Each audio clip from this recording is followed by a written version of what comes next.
மதிப்பிற்குரிய தமிழக அரசுக்கு ஒரு வேண்டுகோள். கடந்த 3 ஆண்டு காலமாக ஹஜ் புனித யாத்திரை சவுதி அரேபிய அரசாங்கம் புனித தலமான மக்கா மதினாவில் பழுது வேலைகள் நடந்து கொண்டிருப்பதன் காரணமாக 20% குறைத்துள்ளார்கள். அதை குறைத்ததிலிருந்து 3 ஆண்டுகள் கடந்து ஆகிவிட்டது. இந்த ஆண்டு அந்த கட்டுப்பாட்டை தளர்த்தி அந்த 20%ஐயும் உலகம் முழுவதும் உள்ள ஹாஜிகளுக்கு கொடுத்திருக்கிறார்கள். இந்தியாவிற்கும் சேர்த்து கொடுத்து 1,70,000 ஹாஜி விசாக்கள் கொடுத்திருக்கிறார்கள்.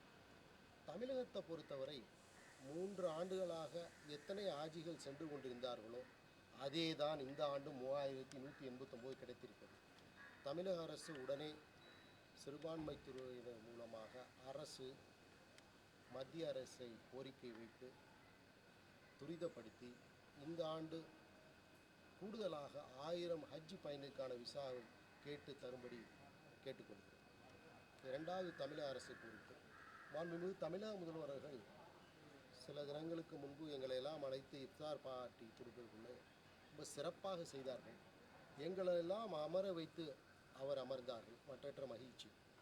அவர் கூறும்போது முதல்வர் இது எப்பொழுதும் இந்த அரசு சிறுபான்மையினருக்கு உறுதுணையாகவும் பக்கபலமாகவும் எந்த வழிபாட்டு தலங்களுக்கும் இடையூறு இல்லாமல் இந்த அரசு நடக்கும் என்று சொன்னார்கள். மற்றற்ற மகிழ்ச்சி. அரசு வந்து 6 ஆண்டு காலம் ஆகிறது. முதல் சட்டசபை தேர்தலிலும் சரி, 2வது இப்பொழுது நடந்து முடிந்த சட்டசபை தேர்தலிலும் தேர்தல் அறிக்கையாக இந்த அரசு இஸ்லாமியர்களுக்கு இடஒதுக்கீடை அதிகப்படுத்துவோம் என்று கூறியிருந்தார்கள். இதுவரை அது செய்யவில்லை. இந்த ரமலான் ஈகை திருநாள் நாள் என்று அரசு மனமுகந்து தாய் உள்ளம் கொண்டு இஸ்லாமிய பெருமக்களுக்கு தமிழகத்தில் வாழும் பெருமக்களுக்கு இடஒதுக்கீடை அதிக தரும்படி தாழ்மையுடன் கேட்டுக்கொள்கின்றோம். 6 ஆண்டுகளுக்கு முந்தி உள்ள அரசு என்ன இடஒதுக்கீடு கொடுத்ததோ அதே தான் இப்போது கண்டினியூ ஆகிறது.